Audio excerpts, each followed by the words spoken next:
So I'd like to take this opportunity and welcome my good friend Dev Singh to our session today. Dev is a renowned world-class speaker, presenter, facilitator, as presented in many different countries around the globe on many topics, but he's a very smart, intellectual, good-looking young man, and I've had the pleasure of being next to Dev on stage and off stage as a friend. And I wanted to welcome Dev to our session today and just talk about the current environment and what we see may come out of this, and what opportunities and what we can share with our viewers on the current situation. So welcome, Dev. Thank you, Ralph, and welcome yourself. Yeah, it's cool. Look, like you said, we're here to have a little bit of fun in these interesting times. My intention for having this conversation with you is that I've realized over the past couple of days of having some energetic ups and downs that one of the best things that you can do in times of crisis, as we're dealing with this COVID-19 worldwide situation, is to be of service. And this feeling of being of service and giving to other people really takes the pressure off, because it gives you a bit of perspective on how much more other people might be suffering. And secondly, I feel like there's this kind of instant karma that comes around when you do something like this from the intention of maybe it'll help somebody, but also it's an expression of creativity and feeling productive and collaboration, obviously, because we're doing this together in terms of having this conversation. So I think that's really useful. Maybe you want to talk about your intention from your perspective in this context, and yeah, maybe we can have a chat. Just introduce very quickly the format that we were talking about. Yeah, look, for me, it's important that everyone remains calm through these times and gets through them as best as they possibly can. Everyone is going through their own challenges, regardless of what position, what situation, what role you're carrying. Everyone in their own circumstances is feeling it just as much as the next person. I have my son who's going through his final year at school in year 12, and to him, it's major crisis right now, because this is where he's at in his life now. Certainly doesn't necessarily have anything to do with a financial aspect or losing a job, but it's the start of his so-called next phase of his life. And to him, it's just as big as somebody losing their business and everything they've worked for the last 10, 20, 30, 50 years. So everyone has their own circumstances and challenges, and they're just as they're just as crucial to them as it is to the next person. It's just how we handle it. And if we can remain calm and look for solutions and what to do to navigate through day by day, because that's all we can do, then I think at the end of this, we'll be ready to just go into the next phase, whatever that looks like, rather than basically getting down to ground zero and having to build ourselves back up again to get to a point of some form of normality moving forward. That's really crazy. I actually didn't think about this in terms of HSC students, but I remember how much pressure I was under during my HSC for various reasons, but of course also the just a big reason of the HSC pressure that there is on year 12 students. Do you know what's happening logistically with the HSC? How is it affecting their exams? Or well, look, nobody knows. My son Chris is at home now, and the school that he's at offers a very, very good online portal, which the school has worked hard at getting it together. I know that different schools have different online platforms, but he's certainly learning whatever subjects he's going through on a normal basis, as if he was at school. But it still has its challenges. I mean, there's an element of doubt there, because you don't know what is going to come. You don't know if they're going to sit for the HSC. You don't know if they're going to get the opportunity that every year 12 student does, and that's to finish off their year and go through all the processes as previous years have done. These are all uncharted waters and certainly concerns for them, and they're huge concerns. So again, this is why everyone has their own way of dealing with their challenges, regardless of whether it's financial, losing their business, losing their job, whatever that may be. To me, I've had multiple challenges through my life, and I'm well seasoned for situations like this because I've experienced the highs of highs and the very lows of lows. And one thing I can tell you is that when you are experiencing those lows, the only way to move forward out of it is to stay as composed as possible, continually talk to people and get through it as best as you can in preparation for what's next. Yeah. So let's talk about the format of this conversation. And I think the reason it's important is because, we're having a bit of fun in collaborating on this, but I also want to make sure that it's as useful as possible and as tight as possible. And then if there's more to dive into, we can do that later. But in the interest of trying to make this really punchy and easy and quick to watch, especially whilst people are probably quite overwhelmed with content online, more than ever perhaps, because everybody wants to be of service and contribute on online platforms these days. So we thought of this format of 3 for 3. So I'll ask you 3 questions and you ask me 3 questions, and we have a general sense of what the questions are about, but we don't actually know what those questions are. So you ready to dive in? I'll ask you the first question. Let's do it. All right, cool. So my first question is that there are certain businesses at the moment that are under more stress than others at the moment. And that's regardless of how their industry has been impacted. It's kind of obvious to say that, restaurant businesses, for example, or providoring businesses we were talking about yesterday, they're naturally going to be more affected than perhaps some corporate offices. But nonetheless, even within the industries that are affected, there are some businesses that are better prepared to deal with this crisis situation, and there are other businesses that are kind of collapsing under the pressure. I wanted to ask you, what do you think makes the difference between a business that is prepared for any kind of crisis, really, and a business that does just crumble under pressure when a crisis comes down into their industry or sector or their individual business? What does the business that deals with the crisis better do differently in the weeks and the months and maybe even the years leading up to that crisis? The businesses that are prepared are businesses that would have some form of risk assessment in place. So somebody would have come through, identified what could potentially go wrong, and if it did go wrong, what do we need to do very quickly to address the situation? Now, this is, a very different situation in the sense that it has come upon us very quickly. So I don't know that too many businesses would be ready or prepared for a complete lockdown as we're about to see and most of the world is going through. But they would have had the ones that will come out of this and come out of it relatively painless. And I don't mean painless as in they're not going to go through any challenges, but they would have had a process prepared, are the ones that have thought about it and prepared for it. And one of the things that I'm always telling my clients and people that go into business, you should always prepare your business, regardless of what it looks like today. Always prepare your business for multiple things. Prepare your business for risk, when risk may or may not happen.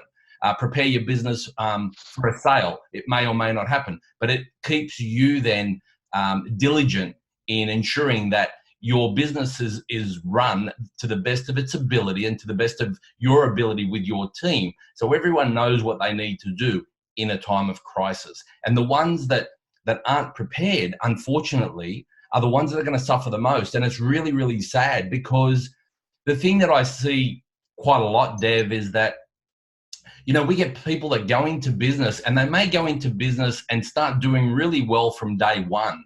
And financially they might be going great. They might be moving forward, making money, and everything's going well for them, and they continue to grow year on year. The challenge with that is that an element of arrogance sets in, and it sets in through the entire organization.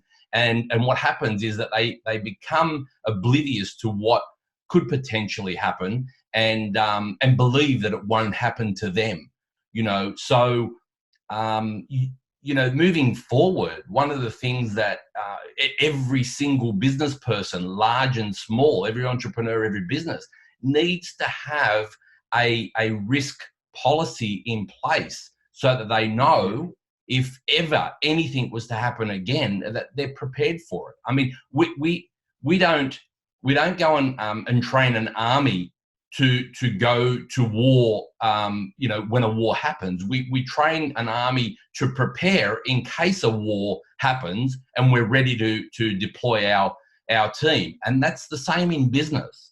And it's sad, but I hope that this is something that the people that are watching this can take away. Large businesses have some disaster preparedness, and they have some sense of dealing with a crisis when it hits, particularly really large enterprise organizations.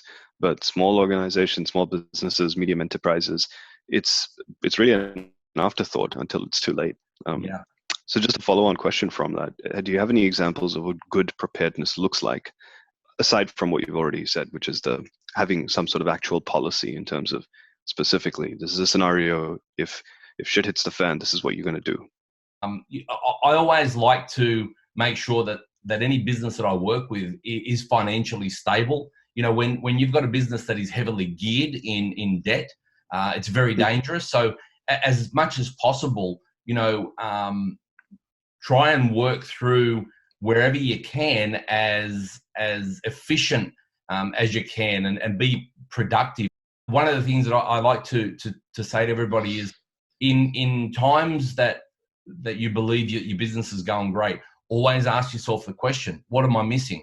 What can't I see? Because if you don't ask yourself that question, you start to become complacent. And when you become complacent, this is where, the arrogance takes over, and you think you're unstoppable. And let me tell you, we're seeing what can stop you right now. So, it takes, there's more than just one thing to prepare for this, Dev. And, in times like this, the most important factor, as I said earlier, is you need to remain calm and look at every aspect of the organization, where you're at, what needs to happen, who owes you money, who you owe money to, what your employees are doing, what you need to do with your employees, and start to be creative and look at all opportunities that may present themselves. Look at doing business very, very differently to the way it's been done. We're moving into into the future that is going to be relatively unknown, and what we knew the world to be is not what it's going to be when we get out of this. So being creative in times of disaster, you can't curl up and hide in a corner. You need to deal with this. And if you can't deal with it, find somebody that you can talk to, find somebody that can guide you through it. Bring everything to the forefront and start to check things off one at a time. We say it all the time. The journey of 1,000 miles starts with one step at a time, and you don't know how far you've gone until you turn back and have a look. And this is the same here. You need to just start and look at every step, every square inch, every area of your business, one step at a time. Yeah, it's interesting. I was just thinking as you were saying about this, one thing that I've learned that has been the most valuable lesson for me in personal finance is to have an emergency fund. And essentially what that looks like is, depending on your personal circumstances, 3 months, 6 months, 12 months of expenses. It's not just a fund that you throw a number on. It's really thinking about if your income gets cut off for whatever reason, it's a fund that has a time allocated to it for how long you could survive. And in startup worlds we talk about it as runway, but in personal finance we talk about it as emergency fund. And I think in some cases startups are a little bit better with this because they need to do a lot of capital raising and have their capital expenses, their capex in place before they can even become operational to some extent. But small businesses that have shop fronts, small businesses that have they're essentially founder-run businesses that are bootstrapped. Obviously, as a business consultant, I've gone into a lot of these businesses, and amongst various things, one of the first things I look at is their P&L and their accounts. And it's just occurred to me through this crisis that businesses themselves don't really think about having an emergency fund. The owners they might have a personal emergency fund, but the company itself, for some reason, they just don't have an emergency fund. So if a crisis like this happens and circumstances hit, they literally have no fallback because they might be accumulating their personal wealth and they might have a sensible wealth strategy, but the company is operating paycheck to paycheck. And That's right. it's crazy. I don't understand why you would do that. Look, in some cases, and I won't say all cases, Dev, in some cases it's personal greed. People need to have certain things to make them feel good or make themselves look like they're doing better than what they're doing. And that is what I was talking about earlier. You need to be smart with and diligent with where your resources are going. And you need to be resourceful and not waste money. I know people that must buy everything brand new and keep replacing it every 3 or 4 years, regardless of whether it's a computer, whether it's a vehicle, whether it's a machinery. Then on the other side, I've had clients that I've worked with that have had machinery that's 25 years old and it looks brand new because they've maintained it, looked after it, and yes, it may have well been written off many years ago, but this is where a lot of people make that mistake. They go and upgrade when there's no need to upgrade. I'm all for upgrading, but if you don't need to spend money, you shouldn't. And some people just like to be, have the latest in everything, and that costs money. I think there's also a factor of businesses being set up or people buying businesses where they think that if they can meet their expenses and they can pay themselves a salary, then they'll figure out making a profit later. And I think that can be a very dangerous trap to fall into because you don't know why the business is not really making a profit at the moment. And in a lot of cases, I've observed this might just be a personal bias. It's because they haven't invested in infrastructure that allows for scalability. They haven't allowed for careful organization design in terms of their people strategy to make sure that they can scale in an effective way. And so essentially, they're buying into a business where they think this is great. All of a sudden, my income is going up because I've started this business or I've bought into this business that's going to double my personal salary, but the business is still a paycheck to paycheck business, and they haven't considered in 3 years' time if something happens and they have to take a pay cut or the business has to reduce their revenue dramatically. How is the business going to survive? Again, it comes down to such basic principles which are typically understood by people who are into personal finance, and they just don't carry over into business. And of course, this is probably more relevant to small business and SMEs more than large enterprise organizations. But I don't know. I think I've seen it causing a lot of pain and to a lot of people, but you end up in a situation where it's too little too late. There's not much you can do about it until you get there. Having said that, obviously in this particular situation, the government is putting out a lot of grants and support to try and help businesses survive, even if they're shut down and even if they're locked down over the next few months. And I think it's important to point out, which a lot of people are not talking about, that there are a lot of business grants and business support that exist anyway, regardless of whether there's a world international pandemic. Governments, at least in the Australian government anyway, they do, and state governments in Australia, I have exposure to them trying to support local businesses, small businesses, even small medium enterprise type organizations to survive through their hardship. And there's a lot of little things that you can do to access support that you might not really think about to get through a tough time, particularly now in this case. And obviously, you can go to Google and look up all the government websites that lay out these supports. But even once this is over, there are still other programs which may or may not be available now. I mean, given the circumstances, but in let's say normal times, in more regular times, there are those kinds of support mechanisms that you can access. And then I guess the question becomes of, if you do access those kind of support mechanisms, are you just pumping it more into trying to grow, or are you actually fixing the cracks under the surface and investing in your foundations? Have you had much exposure to those kinds of supports prior to this circumstance? Yeah, I have, and you're right. There are those that don't use the funds the way that they're meant to be used, and then they continually keep digging themselves into a deeper hole, and it's very difficult to come out of. And just on the, I want to just go back to what we spoke about earlier about understanding what finances of an organization should be and why people sort of live week to week in a business, in a small business. The challenge that I've seen a lot, I've really been exposed to this quite a lot with a number of small businesses, Dev, is that the business owners get used to a lifestyle, and they've created that lifestyle, and then they've got to feed the lifestyle. And then it becomes about feeding the lifestyle more than it does about building and growing their business.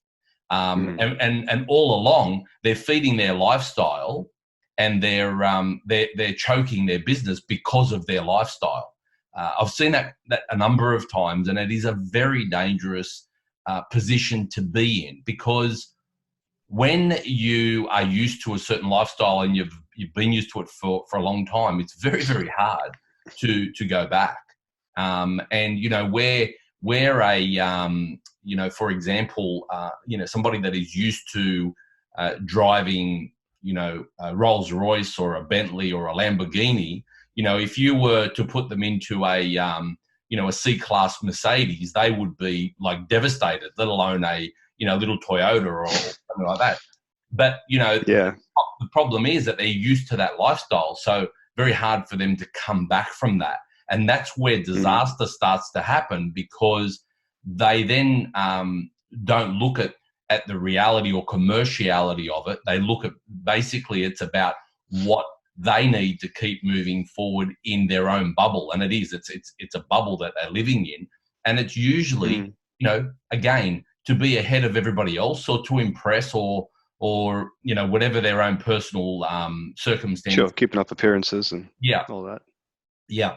And that's not the way to run a business. I mean, a small business is not there to feed your personal needs. It's there to create you wealth. But if you keep taking the money before it's made, you're only choking the business. And I have seen this a number of times.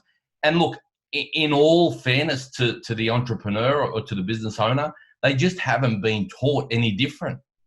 Yeah. The thing that occurs to me from what you're saying is that, because, I've always learned that a business is an entity and you need to treat it like that, not just legally, but also in terms of how it has its own infrastructure, its own health, its own nutrition, its own assets and wealth strategy.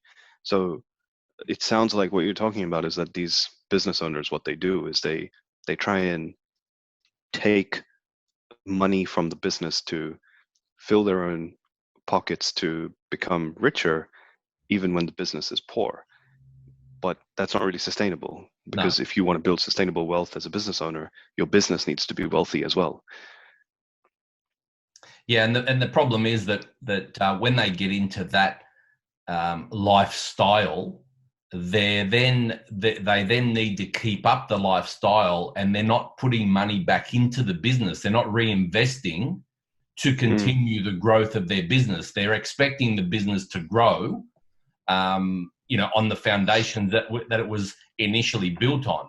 And unless you keep changing and reinvesting, growth doesn't happen that way. Regardless, it doesn't matter what organization you look at around the globe.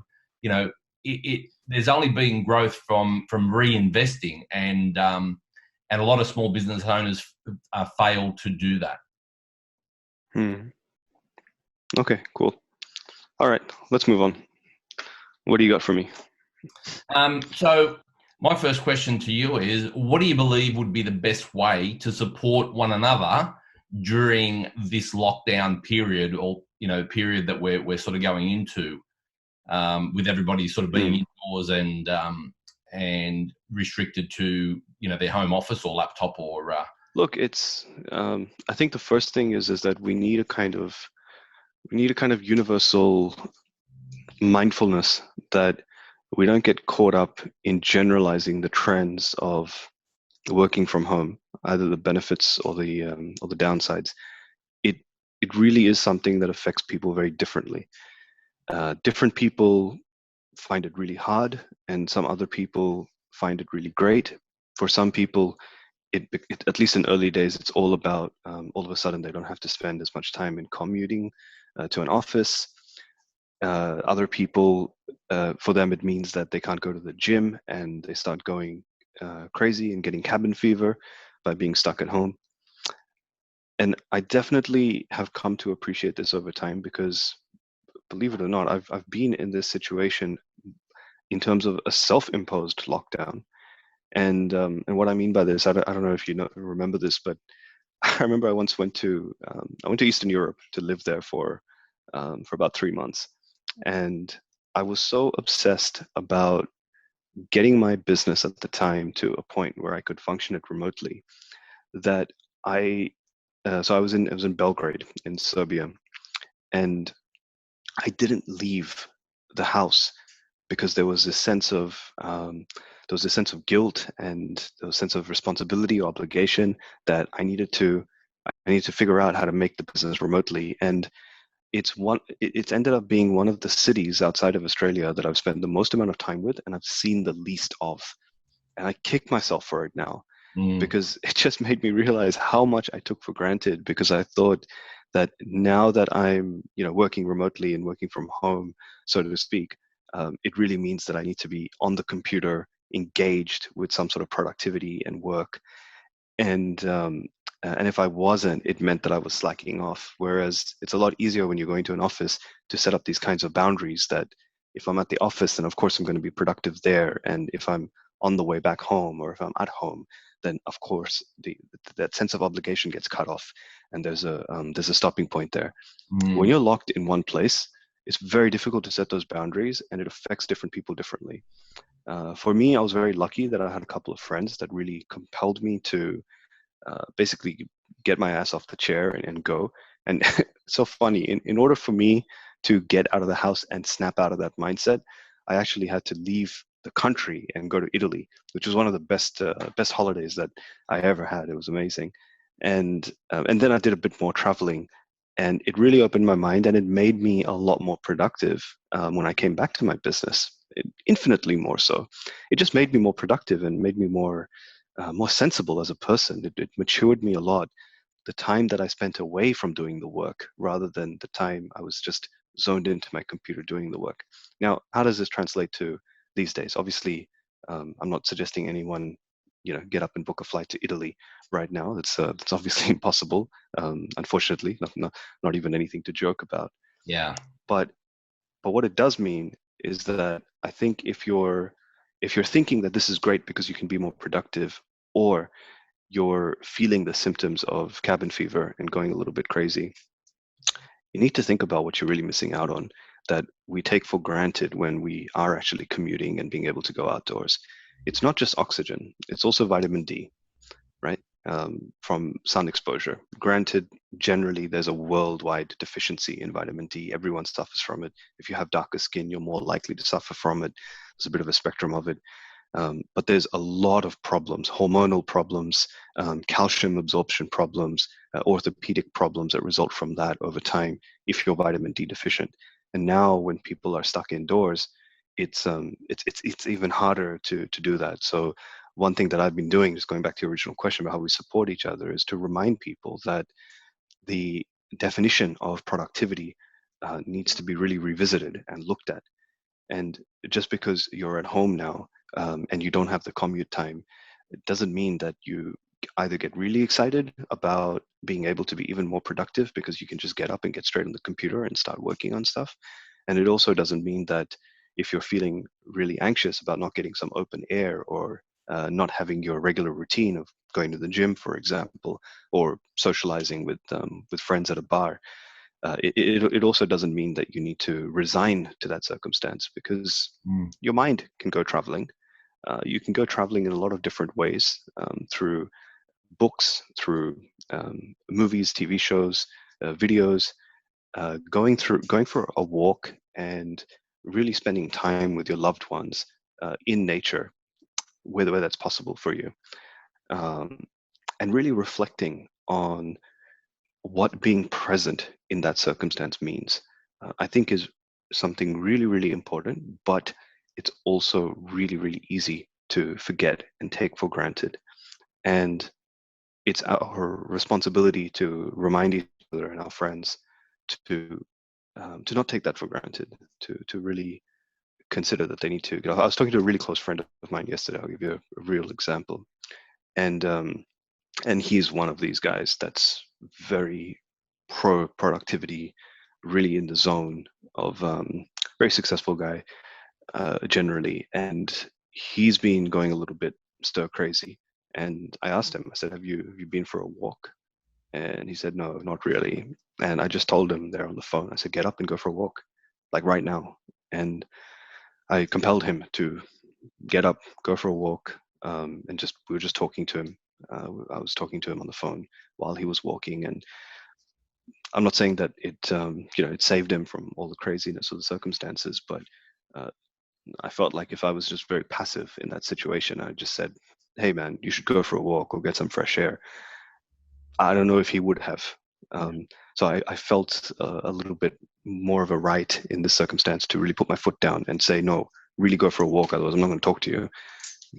Get off your ass and get outside and just walk, just move your body. So I think that's really important. I think also just checking in with people and acknowledging that people are going to go through cortisol waves, as I call them. Cortisol is the stress hormone, and when we're immersed in these kinds of circumstances, especially with the media pumping us with so much stress as it is, you might take a little reprieve from it, and then you watch the news again and it shoots up your cortisol all over again. So you never really come off the wave completely, and it's very difficult to do. And what I found a lot of people end up doing, to deal with this, is that they'll be working on something, and then they'll do something else that will also spike their cortisol. So they might be really high on their cortisol levels, their stress hormones, and then in order to stress relief, they might do some really hardcore exercise, which is not necessarily the best thing if you already have a lot of anxiety and stress hormones pumping in your blood. You might actually need to do something very proactively to calm down those hormones specifically, rather than going and doing something very proactive, or thinking that you're going to switch your brain off from work and therefore you go and study something else or learn something else, which is still stimulating your mind, and that's still going to stress you out, and it's still going to keep building up that energy to a certain peak. And intellectually, it might feel like you're relaxing from the work that you're doing, but it's not really true relaxing. And I think I think what it is, Ralph, is that these circumstances are going to make people realize that a lot of people have never actually relaxed in their life. There are a lot of people who don't actually know what it means to come off that wave of cortisol or adrenaline or dopamine that they're always riding, to get one stimulation after another. And if it's stimulation at work, or if it's stimulation playing a video game, or watching a thrilling TV series or a movie, it's just one thing after another. And in these times, in these circumstances, I think it's going to compel a lot of people to face the fact that they actually need to get off the wave completely and just stop. And a lot of people don't know how to do that. So I think that's another thing that we need to do in supporting each other in these times, is remind each other of these kinds of things that we've been taking for granted as a society, as a humanity. But also, if we have an understanding that might be better than our neighbor in terms of what it means to get off the wave and actually stop and slow down and really relax and appreciate nature and just be there, just be present, be mindful to everything that's going on, but letting it pass as well.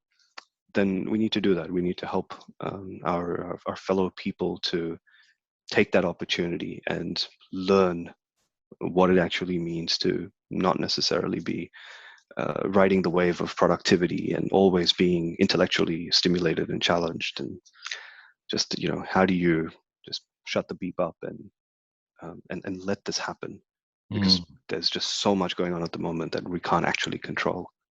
Yeah, and there's a lot of other things I could say, but I'll leave it at that. The mind can certainly play a lot of games in situations like right now. I am also one that is highly driven, so therefore sometimes my mind never stops. And I'm grateful because about 4 weeks ago I was invited to participate in a 21-day meditation journey, which was one of Deepak Chopra's meditations, and it was an amazing process. I've always struggled with meditation because I can't keep my mind still, and at the end of the 21 days, it was like, I don't want this to end, and I've just continued doing that, and it's amazing. It just clears the mind so much that you don't realize, and you're able to move on and get some clarity in areas that you never thought you could, just purely and simply because you've silenced the mind. So, yeah. Anyway, on that, my next question to you is, given the current circumstances and the environment that we're experiencing, and you did touch on this earlier, but what do you believe you've learned thus far that you will do differently moving forward after this? Oh, that's a big question, because it's so easy to preach advice to others, right? And then you got to think about what you would actually be doing differently. So look, I think one thing that I'd be doing differently, and I've already started because I don't need to wait for this to pass over to do this, is to be a lot more mindful about my health. And I don't just mean health in general in terms of going to the gym or losing weight or gaining weight if you need to, although that's hardly a problem for most people these days, or even taking care of your mental health.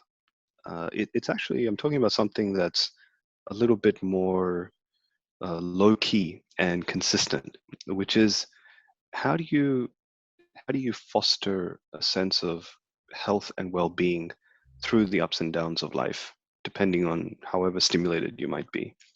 And it's a little bit to do with actually what I was talking about in terms of all of these stress hormones and stimulation hormones that flood our body. When you have a balanced state, and I'm so conscious of sounding like a health professional right now. I'm not a doctor, obviously. I'm not pretending to be one on the internet. I just happen to know a lot about this stuff out of personal interest, and I have a medical science degree. It kind of helps understand these things a bit better. When you don't know how to self-regulate your emotions, which we talk about, there's a next level to that, which is not really knowing how to self-regulate your hormones and your antibodies, which actually has a lot to do with how well our body, at a subconscious level or unconscious level, can self-regulate our autoimmune system. And for those of us who might be reading up into the mechanisms and science a little bit of viruses in this time, because it's so topical, you kind of know that the real danger of viruses, including things like the novel coronavirus, is not so much how the virus attacks the body, it's how our body attacks our own body in defending us from the virus. It's the autoimmune response. And you can go to the gym and have a really good musculature. You can be running and having very low body fat percentage, but it doesn't necessarily mean that your immune system is well capable and is prepared to handle something that is going to trigger a really bad autoimmune response, like a virus, for example, or anything that can then become something like pneumonia. And the one thing that I've learned over time and time again, and it's something so easy to take for granted because you learn it and you know it intellectually, but then, we just kind of put it away, is how much stress has to do with health. And I'm not talking about depression or anxiety or any other kind of mental illness. I'm talking about the low level stress that just kind of hums in the background of society. And all of us that are so driven in life, and we've been conditioned and programmed to associate success with words like more, better, bigger, harder, stronger. We always have this low level humming, and I'm one of them as well, something I deal with. So then what happens is, as soon as you have an obstacle that actually comes up in the way, that low level hum becomes really loud because you don't have any of those other stimulating distractions. And you start noticing that the stress, even though it might not actually be really more stress in your life, you might be well prepared to deal with it. But because you're not used to tuning out that low level hum, it becomes louder, or you start hearing it more clearly. Mm-hmm. Because you start hearing it more clearly, your mind is tricked into believing that you do actually have more stress, even if you don't. And because you don't have the mindfulness to appreciate that, it tricks your body into thinking that you're sick, which triggers autoimmune response. And if your body and your immune system doesn't actually have something specific to kill or attack, it starts attacking itself. And when it starts attacking itself, all sorts of hell breaks loose. And I know this, and I say this with this conviction and clarity because I've suffered this many times before, where I've had peaks of success, and I'm sure you've suffered this as well. Whether you've thought about it in these kinds of medical terms, I'm not sure, but I know that you've been through these experiences where you have a peak of a peak, and having a peak of success actually causes you to freak out and stress, and it makes you sick. Just like having a rock bottom or a crash or a really negative experience in your life also makes you sick. And you're kind of consistently riding these waves of lows and highs, and all of a sudden your life story becomes defined by how your successes were so grand and your failures were so depressing and low, and everything is punctuated by whatever illness or disease that you were fighting with alongside that. And it's really messed up because I think it's going to get so much worse if people don't wake up and realize that taking care of your health doesn't just mean signing up for a gym membership or eating more salads. It has to start with how you're approaching and really thinking about the idea and concept of this low level stress that is always there in the background. And that has so much to do with your personal philosophy about what success means, what failure means, how you're adjusting to life's inevitable roller coaster challenges. And most people, I'm afraid, are very ill prepared for it. I don't know if I went off on a complete tangent on that, by the way. Did I? I don't know if I answered your question. What was the question again? You did. I mean, absolutely. Okay. So the first question I asked you was about prepare. What are businesses that are better prepared for a crisis do differently than those who collapse under the pressure? And you kind of already started answering this next question, which is very similar to that. But I want to talk about not businesses, but leaders specifically. And what I mean by that, just to be very clear, is not leaders' behavior in relation to their businesses in terms of operations and finances and infrastructure and all of that. I'm particularly interested in how leaders who actually maintain their leadership in times of crisis and maintain their poise, maintain their stoicism, maintain their healthy relationships, maintain their balance in their personal lives, maintain their work-life balance in times of crisis. What do they do differently than leaders who are, seemingly great leaders when things are going well, but then when things get really bad beyond a certain point, they actually collapse under pressure? What's the difference? What do you think those individual people do differently? Dev, this is just my take on it, and it's from my own experience in dealing with literally thousands of people over the years. There's two types of leaders. There are those that are genuinely born leaders that, regardless of what is in front of them, they know how to deal with it. It's never about them, and they continually move forward. And then there are those that become leaders over time through gaining experience, through being able to to have that opportunity to step up in an organization, or to move into potentially their own business, or an area that may not have been an opportunity earlier on in life. The people that are the leaders that are born as genuine leaders will take on anything that's thrown at them, and they'll deal with it. It's never about them, and it's genuinely never about them. They just move forward, and they look for solutions. They look for opportunities to guide people through, be it their team, be it their family, be it just human society, whatever that looks like for them. In my own experience, because I have witnessed this, and I'm not saying that the leaders that grow and morph into leaders are not good leaders. I've just found that they haven't, sometimes they haven't experienced a challenge, a downturn, financial ruin, whatever it may be. They haven't experienced it. So then they fall back to what they basically is a built-in mechanism where they just fall into a heap.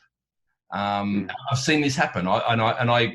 I sort of am a little bit, confused sometimes, because I see somebody and I think, this person has got, some real ability. They're a great leader. And then something happens and they don't know how to deal with it, because it's sort of way out of their comfort zone, or they've never experienced it. So I just see with those who are just natural leaders, can hold themselves and come through anything, because they can think on the fly. They can look at a situation, assess it, find a solution, or navigate through it without any issue at all, or having to second guess or think about it. Fortunately or unfortunately, that's how I'm wired. And the only reason that I say this is because I see it in my son. My son, Chris, is exactly the same. I've seen him show some amazing leadership skills that, whether he's taught them, whether he's learnt them from me, I haven't necessarily taught them to him, but he has this natural ability to forge through situations, even at his level, and he's only 18, that I see the same thing in senior executives and entrepreneurs who have that ability to take on a situation and deal with it. Then I've had the opposite, where I've seen some really smart people that I consider much smarter than me, fall in a heap when they're confronted with a really challenging situation. So I think the difference is having the ability to navigate through, believing in yourself, because that is the biggest fear, is believing yourself. And a leader, look, there are a lot of things that I don't know. And I will always say, let me come back to you. I need to find who can give me the best advice or guidance. A leader doesn't have to necessarily take on everything themselves, but they'll know where to go to get that help. Leaders that I guess I'll use the word fail, tend to think that they need to take everything on themselves and don't seek help or guidance from other people, because they feel then that they have failed. And in fact, they haven't failed. They've failed by not going out and seeking help and guidance. So I don't know if that's answered your question, but that's sort of where I see the difference. All right, I got one more question for you. Yep. Do you want to ask me your question, or should I ask you? My one's relatively just straightforward. It's basically, given what we're going through personally and emotionally, and looking at everything in our lives differently. I mean, we're all looking at everything now and reassessing. What would be the one thing that you're truly grateful for right now? Oh, what a beautiful question. I'm really grateful for the relationships that I have in my life. including yourself, including various other friends that I can turn to, but for a very specific reason. And it's not just because I have, people that are support mechanisms in my life. It's because I have a really diverse and eclectic group of friends. And what that's allowed me to see is that I've learned a lot about dealing with adversity, dealing with success, dealing with fear, dealing with failure through the experiences of these different people that are a lot more senior in most cases than I am. I have a lot of friends who are a little bit older than me, like yourself, and who have a lot of frontline experience in situations that would take me a lot longer. So it kind of, not only does it accelerate my learning in general times, it's really made me appreciate now. And I think only really since you asked this question, I'm appreciating it now, that I'm really grateful for the fact that I can attribute a lot of my resilience and calmness and stoicism to the fact that I've seen a lot of people very closely and intimately go through a lot worse and survive it, and come out of the other end and survive. So I'm really grateful for having those references, those point of references to call upon and stay connected with as well. Excellent. So thank you. And your question for me? My question is, so hopefully this won't take too long, but it's an interesting one because I've asked a few people that are very business savvy, and in a lot of cases their answer is I don't know. They really get a bit confounded by this. So there's an old saying in investment that I've come across, which I really like, that when it goes something like this, I'm obviously reading from my notes, but this is just from my memory. When there's a gold rush, the people who make the most money are the ones who are selling the shovels on the way to the mines. Mm-hmm. Have you heard of that before? Yep. Yeah. So right now, I don't think anyone's thinking of a gold rush, but you and I know that it's coming. There's going to be really, really powerful opportunities emerging once on the other side of this pandemic, basically, once the situation starts calming and easing down, there'll be people who will be playing catch up, and there'll be people who will be ready to seize the opportunities. So what I want to know, Ralph, is what do you think the shovels of our era moving into this post-COVID-19 age is going to be? What are those shovels? What are those tools and utilities that are going to be sold to the people on the way to the gold mines going to be? That's a great question, Dev, and I have given it some thought because I'm always thinking of being at the forefront when we come out of this, and it's not necessarily a monetary thing that I'm looking at. It's more of how we need to adapt to life after, COVID-19, and if we look at what has happened around the world and how lockdown has happened and how businesses have suffered, business the way we know it and life the way we know it or have come to know it is going to change completely. What you need to do is you need to look at where those changes will come from. And what I mean by that is that, we're seeing now more than ever before people working from home. They're not commuting anymore. So does that mean then that people that were really against having an online meeting are now forced to having online meetings will accept an online meeting moving forward? The answer is more than likely yes than no.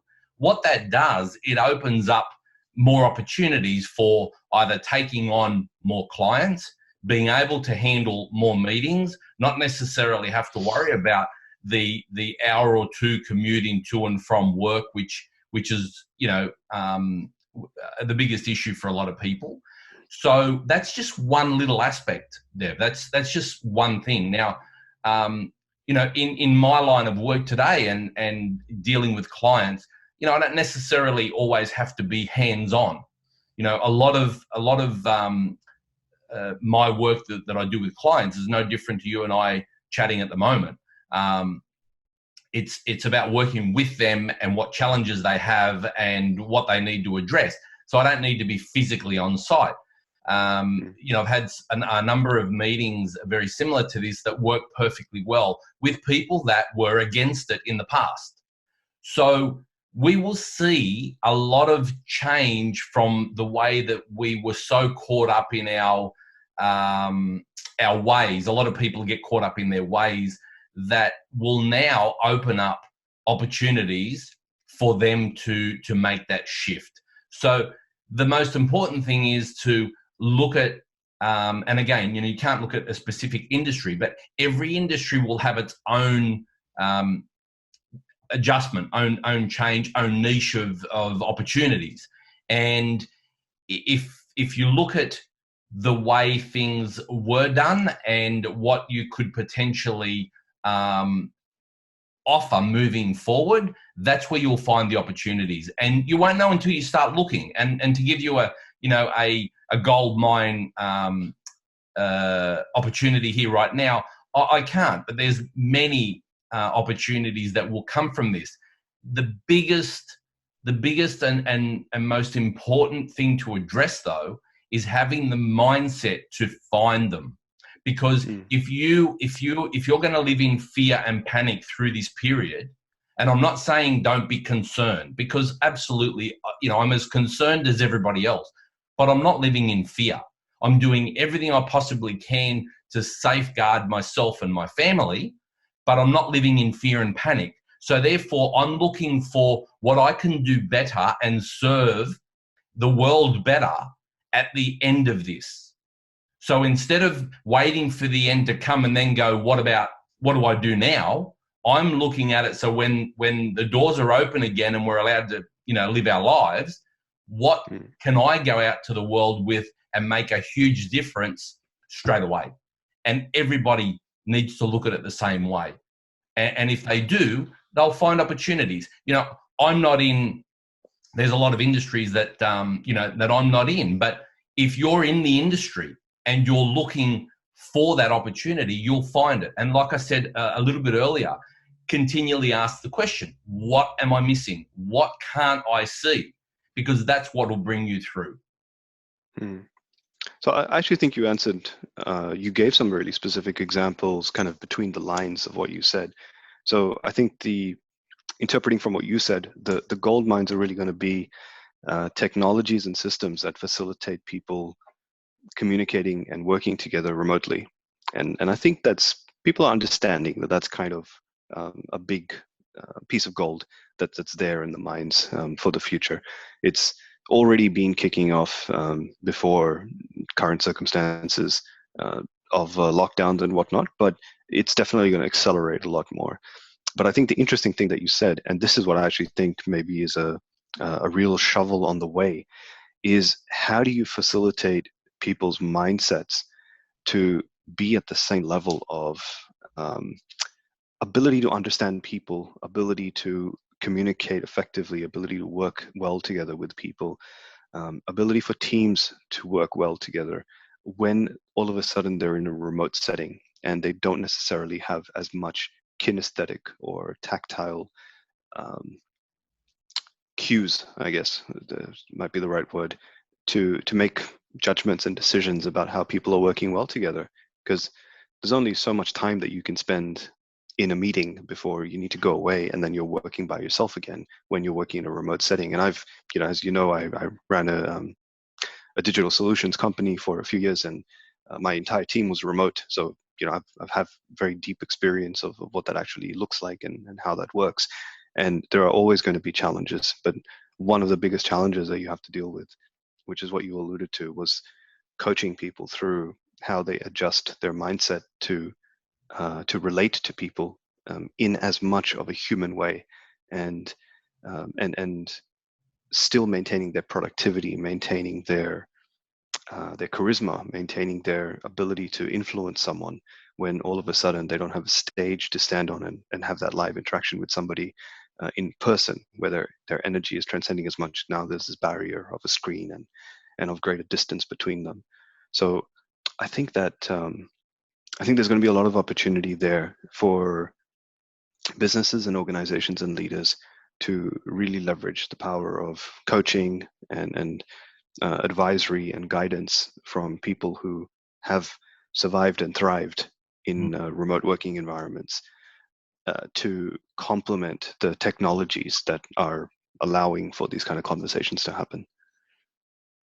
Yeah. Cool.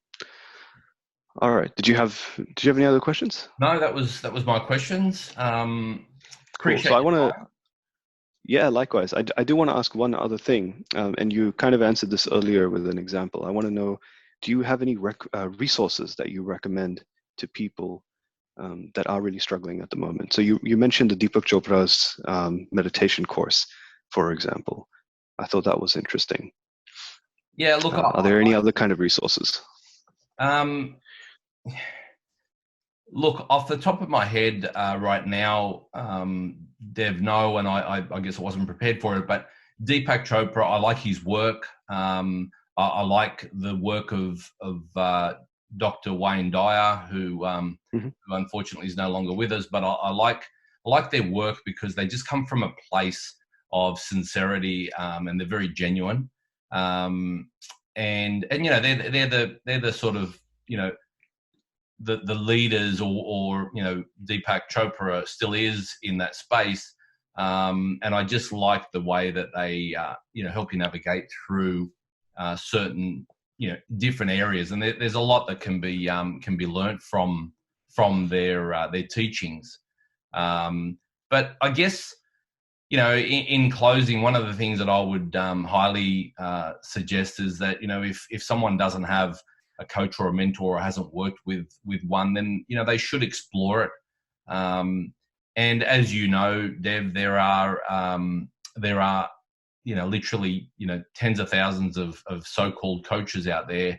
And I would say to anyone looking, just do your due diligence on the person that you're reaching out to, and make sure that they've actually helped people and guided people through. Because a lot of the times, you know, we see people out there that will hang on to somebody's advice, and that advice might be wrong, and they don't know that it's wrong, and they only realize it's wrong when, you know, shit hits the fan, so to speak. And don't let it get to that. You know, ask for referrals and follow up on those referrals, and get a first-hand experience of if you're the right match. You know, I've mentored and coached, you know, literally hundreds of people around the globe. And one of the things that I say is that, you know, if we're not a match, you know, I don't want your money, because it's no good.